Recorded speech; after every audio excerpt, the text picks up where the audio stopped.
আসসালামু আলাইকুম দর্শক, স্বাগত জানাচ্ছি বাংলা সংবাদে। শুরুতেই থাকছে শিরোনাম। শুরুতেই জানিয়ে দেব, ইরানে অস্ত্র সরবরাহ না করতে চীনকে হুমকি দিয়েছিলেন ট্রাম্প। বিস্তারিত থাকছে প্রতিবেদনে। আরও জানিয়ে দেব, হরমুজ প্রণালী স্থায়ীভাবে খুলে দিয়েছি, চীন খুবই খুশি হয়েছে ডোনাল্ড ট্রাম্প। বিস্তারিত থাকছে প্রতিবেদনে। সর্বশেষ জানিয়ে দেব, মধ্যপ্রাচ্যে আরও কয়েক হাজার সেনা পাঠাচ্ছে যুক্তরাষ্ট্র। বিস্তারিত থাকছে প্রতিবেদনে। এতক্ষণ শুনছিলেন সংবাদ শিরোনাম, এবারে বিস্তারিত। তবে তার আগে একটি অনুরোধ, ভিডিওটি দেখে লাইক এবং কমেন্ট করে জানিয়ে দিন ভিডিওটি আপনারা কোথা থেকে দেখছেন। হরমুজ প্রণালীতে মার্কিন নৌ অবরোধ এবং ইরান সংকটের মধ্যেই চীনের প্রেসিডেন্ট শি জিনপিংয়ের সঙ্গে পত্র বিনিময়ের তথ্য প্রকাশ করেছেন যুক্তরাষ্ট্রের প্রেসিডেন্ট ডোনাল্ড ট্রাম্প। বুধবার ফক্স বিজনেস নেটওয়ার্কের মর্নিংস উইথ মারিয়া অনুষ্ঠানে দেওয়া এক সাক্ষাৎকারে ট্রাম্প দাবি করেন, ইরানকে অস্ত্র সরবরাহ না করার বিষয়ে তিনি শি জিনপিংকে সতর্ক করেছিলেন এবং চীনা প্রেসিডেন্ট তা না করার আশ্বাস দিয়েছেন। সাক্ষাৎকারে ট্রাম্প জানান, চীন ইরানকে অস্ত্র দিচ্ছে এমন খবর পাওয়ার পর তিনি শি জিনপিংকে একটি চিঠি লিখেছিলেন। জবাবে শি জিনপিং জানিয়েছেন যে বেইজিং ইরানকে কোনো অস্ত্র সরবরাহ করছে না। যদিও এই পত্র বিনিময় ঠিক কবে হয়েছে সে বিষয়ে ট্রাম্প নির্দিষ্ট কোনো সময়ে উল্লেখ করেননি।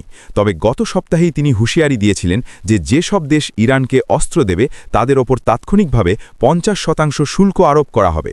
সাক্ষাৎকারটি প্রচার হওয়ার পর নিজের সামাজিক যোগাযোগ মাধ্যম ট্রুথ সোশ্যালে দেওয়া এক পোস্টে ট্রাম্প দাবি করেন, হরমুজ প্রণালী স্থায়ীভাবে খুলে দেওয়ার সিদ্ধান্তে চীন অত্যন্ত খুশি। তিনি বলেন, আমি এটি তাদের জন্য করছি, সেই সাথে পুরো বিশ্বের জন্য। চীন ইরানকে অস্ত্র না দেওয়ার বিষয়ে একমত হয়েছে। হরমুজ প্রণালী স্থায়ীভাবে খুলে দেওয়ার দাবি করেছেন মার্কিন প্রেসিডেন্ট ডোনাল্ড ট্রাম্প। এমনকি তিনি বলেছেন, এতে চীন খুবই সন্তুষ্ট হয়েছে।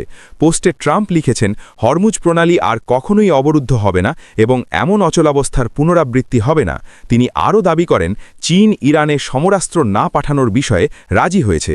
একই সঙ্গে চীনের প্রেসিডেন্ট শি জিনপিংয়ের সঙ্গে তার আসন্ন বৈঠক নিয়েও আশাবাদ ব্যক্ত করেন ট্রাম্প। তবে এই বক্তব্যের মধ্যেই উত্তেজনা প্রশমনের বদলে নতুন করে পাল্টাপাল্টি হুঁশিয়ারি দেখা দিয়েছে। এর আগে তেহরান জানিয়েছিল, যদি যুক্তরাষ্ট্র ইরানের বন্দরগুলোর ওপর নৌ অবরোধ অব্যাহত রাখে তাহলে শুধু রোহিত সাগর নয়, পারস্য উপসাগর এবং ওমান উপসাগর সহ গুরুত্বপূর্ণ সমুদ্র পথগুলোতেও বাণিজ্য কার্যত অচল করে দেওয়া হতে পারে।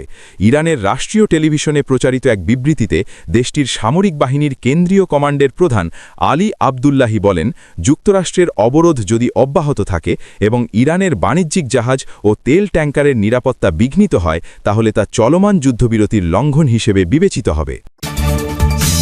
মধ্যপ্রাচ্যে চলমান অস্থিরতা নিরসনে ইরানকে একটি স্থায়ী চুক্তিতে বাধ্য করতে নতুন করে হাজার হাজার সেনা সদস্য পাঠাচ্ছে যুক্তরাষ্ট্র। প্রেসিডেন্ট ডোনাল্ড ট্রাম্পের প্রশাসন তেহরানের ওপর সামরিক ও অর্থনৈতিক চাপ বাড়িয়ে কয়েক সপ্তাহের যুদ্ধ অবসান ঘটাতে চায়।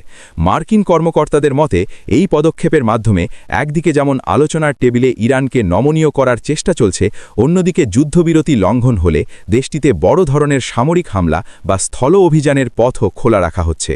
মার্কিন প্রতিরক্ষা দপ্তর সূত্রে জানা গেছে, নতুন করে পাঠানো এই বাহিনীর মধ্যে বিমানবাহী রণতরী ইউএসএস জর্জ এইচ.ডব্লিউ. বুশ এবং এর পাহারায় থাকা যুদ্ধজাহাজগুলোতে অবস্থানরত প্রায় ৬,০০০ সেনা রয়েছেন। এছাড়া বক্সার অ্যাম্ফিবিয়াস রেডি গ্রুপ এবং মেরিন কোরের টাস্ক ফোর্স সহ ১১তম মেরিন এক্সপিডিশনারি ইউনিটের আরও ৪,২০০ সদস্য এই মাসের শেষ নাগাদ এই অঞ্চলে পৌঁছাবেন।